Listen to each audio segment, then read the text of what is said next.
செய்த நன்மைகளை நினைத்து பார்க்கிறேன். ஒவ்வொன்றும் ஒரு விதம் ருசித்து மகிழ்கிறேன்.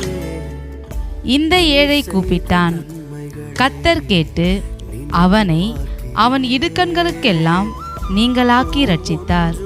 34 சங்கீதம் 6 எல்லாம் மறக்கணும், உம்மையே நினைக்கணும், உம் சித்தம் செய்யணும், இன்னும் உம்மை நெருங்கணும்.